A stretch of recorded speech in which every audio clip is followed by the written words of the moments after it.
Hello students, very good morning all of you. और आज हम लोग क्लास में जो अब मैं आपकी लूंगा वो मैं किस क्लास के लिए लूंगा?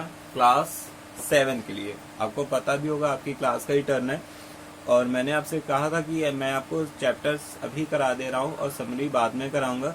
तो मैं समरी ही आपको कराऊंगा। चैप्टर 3 की समरी मैं आपको बता चुका था, श्रीनिवास रामानुजन की। एंड आज चैप्टर 4 की समरी मैं आपको बताऊंगा, enjoy every moment of life. ठीक है, कैसे हम लाइफ के एवरी मोमेंट को जिए।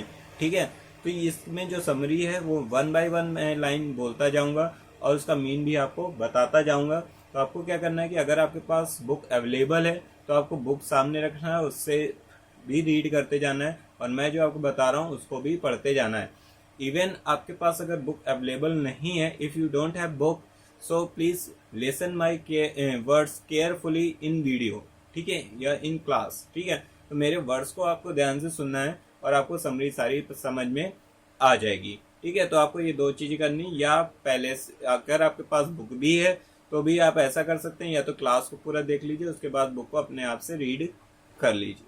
ठीक है, तो मैं ज़्यादा टाइम ना लेते हुए क्लास को स्टार्ट करता हूँ, क्योंकि मेरी ये समरी की क्लास है। मुझे आपको समरी बतानी है, चैप्टर का इन बिटवीन बताना है कि इस चैप्टर में वाकई है क्या। तो स्टार्ट करता हूँ।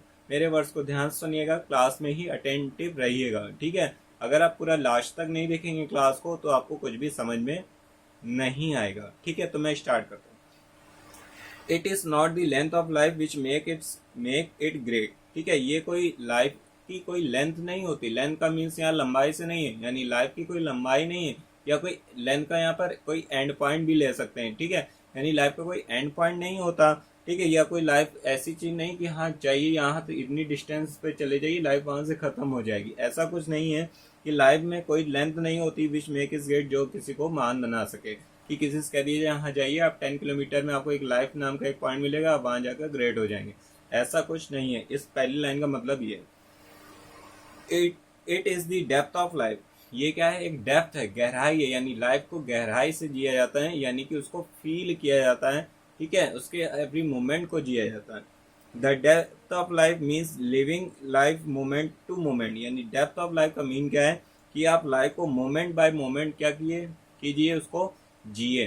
ठीक है, यानी कि if your life span is 90 years, यानी लाइफ स्पैन का मतलब होता है आपका अ लाइफ टाइम। यानी अगर आपकी लाइफ 90 ईयर्स की है, इफ, ठीक है, इफ लगा हुआ है। ठीक है, ये नहीं कह दिया कि आपकी लाइफ 90 ईयर्स की है। अगर आपकी लाइफ 90 ईयर्स की है तो you have 90 years to live, तो आपके पास सिर्फ 90 ईयर्स हैं आपको जीने के लिए। तो क्या करें आप? तो so live year by year, तो आप क्या कीजिए, साल दर साल जिए।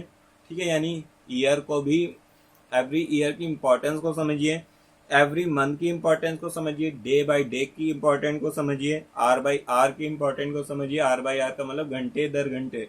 ठीक है, एंड मिनट की भी इम्पोर्टेंस, सेकंड की भी इम्पोर्टेंस, और एक एक मोमेंट की इम्पोर्टेंस समझिए। That will create depth in your 90 years of life, जो कि जाकर डेप्थ क्रिएट करेगा आपकी 90 ईयर्स की लाइफ में। Remember the Aesop fable about the goose that laid golden eggs. ठीक है, एसॉप फैबल, यहाँ पर एक नेम दिया हुआ है जो बताता है गूस, यानी गूस बकरी, सॉरी मुर्गी को कहेंगे। ठीक है, तो उसके पास एक मुर्गी थी। ठीक है, तो उसके दैट लेड गोल्डन एग, जो कि सोने का अंडा देती थी। तो यहाँ पर एक स्टोरी बताई जा रही है। अब farmer had is this goose, तो उसका एक फार्मर, तो उसके पास ये क्या थी, मुर्गी थी जो सोने का अंडा देती थी। He used to collect the eggs laid by the goose and sell in the market. तो उसको आदत थी कि वो मुर्गी का अंडा जो था उसको लेता था, मार्केट में बेच आता था। फिर क्या हुआ, इससे उसका लिवलीहुड यानी उसकी जो जीवन था वो चल रहा था, लाइफ चल रही थी। One day to the great surprise, एक दिन क्या हुआ, आश्चर्य की बात ये हुई, he found an golden egg when he visited the nest. ठीक है, जब वो गया तो उससे आश्चर्य की बात क्या थी, उसे एक गोल्डन एग यानी सोने का अंडा मिला। अभी तक सिर्फ अंडे थे, अब आज उसे सोने का अंडा मिल गया। फ्रॉम दैट डे ऑनवर्ड्स, उसी दिन क्या हुआ कि he started watching the nest carefully. फिर उस दिन उसने क्या किया, ध्यान से उसके जो बेड़ा था यानी कि जो नेस्ट था उसको ध्यान से देखना उसने शुरू कर दिया कि कैसे ही पॉसिबल हुआ। The farmer would now find one golden egg in the nest in the goose every day. अब फार्मर को क्या हुआ कि पर डे सोने का अंडा मिलने लगा उस मुर्गी से। ठीक है, पर डे। ठीक है, which he would sell in the market at a very high price, जो उस मार्केट में जाकर बहुत ही ऊंचे दामों में बेच आता था। ठीक है। दस the financial status of the farmer kept improving day by day. तो इससे क्या हुआ, फाइनेंशियल जो लेवल था यानी जो उसके धीरे धीरे वो क्या होने लगा, रिच होने लगा, यानी कि उसके पास पैसे बढ़ने लगे। And soon he became a rich man, और धीरे धीरे वो क्या हो गया, अमीर आदमी बन गया। Having all possible comforts in this house, ठीक है, यानी उसके घर में अब हर चीज, जो कंफर्ट की जो चीजें होती हैं, जो डेली लाइफ वाली चीजें होती हैं, अब वो हर चीज उसके पास थी। फिर उसके बाद वन डे, एक दिन क्या हुआ, he thought that instead of getting one golden egg every day he should cut the क्या stomach of the goose and take out all the golden eggs. एक दिन उसने सोचा कि मैं डेली एक एक अंडा इससे ले रहा हूँ, क्या क्यों ना इसका पेट ही कट करके सारे अंडे निकाल लूँ। ठीक है, तो which he thought it content, तो उसके मन दिमाग में ऐसा थॉट आया। फिर so he cut the stomach of goose, तो उसने क्या किया, उस गूस का यानी उस मुर्गी का पेट क्या कर दिया, काट दिया। ठीक है, in the hope of getting a large number of egg, इस आशा में कि उसको बहुत सारे सोने के अंडे मिलेंगे। Alas he did not find even a single golden egg there in, लेकिन क्या हुआ, एक उसको अकेला सोने का अंडा भी उसके पेट में नहीं मिला। Inside the stomach of the goose, ठीक है, यानी उसके गूस के स्टमक में। ही ऑल्सो, स्टमक माने होता है पेट, ठीक है। He also lost his goose, और उसने उस मुर्गी को भी खो दिया। ठीक है, उसके बाद क्या हुआ, because he killed it in his greed, ठीक है, क्योंकि उसने अपने लालच में के चक्कर में उस मुर्गी को भी खो दिया। ठीक है, at get a large number of golden eggs in one go, यानी वो इसका लालच क्या था कि वो एक दिन में सारे अंडे ले ले, तो इस चक्कर में उसको अंडे भी नहीं मिले और मुर्गी भी चली गई, यानी कि वो भी मर गई। सक्सेस, इसका मतलब क्या है, success does not mean getting the desired thing overnight. ठीक है, यानी सक्सेस का मतलब ये नहीं कि आपको एक रात में सक्सेस मिल जाएगी। It is day to day, ये दिन पे दिन सक्सेस मिलती है, मोमेंट टू मोमेंट प्रोग्रेस होती है। If you are impatient about it, अगर आपके पास धैर्य नहीं, पेशेंस का मतलब होता है धैर्य, इम्पेशेंट का मतलब धैर्य नहीं है, तो क्या है, you will only land your self in क्या, फ्रस्ट्रेशन, तो आप फ्रस्ट्रेशन में ही बने रहेंगे, यानी खिसियाहट। ठीक है, खिसियाहट पे।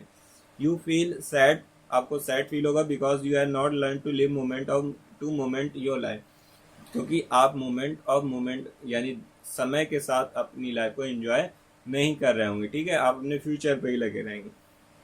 When you start living in the future, अगर आपने फ्यूचर के लिए जीना शुरू कर दिया, डिस्कार्डिंग योर प्रेजेंट मोमेंट, अपने प्रेजेंट मोमेंट को छोड़कर, तो क्या हुआ, you always develop a feeling of fear, तो आपके मन में हमेशा एक डर बना रहेगा, एंड इनसिक्योरिटी, एक इनसिक्योरिटी यानी असुरक्षा रहेगी, about the desired things and success of life, यानी लाइफ की सक्सेस और जो आपकी इच्छाएं उसको लेकर। ठीक है, this is so because the future is always uncertain and unpredictable, यानी जो फ्यूचर है वो अनसर्टेन, यानी अनसर्टेन का मतलब होता है जो फिक्स ना हो। ठीक है, एंड अनप्रेडिक्टेबल, जिसकी भविष्यवाणी नहीं की जा सकती।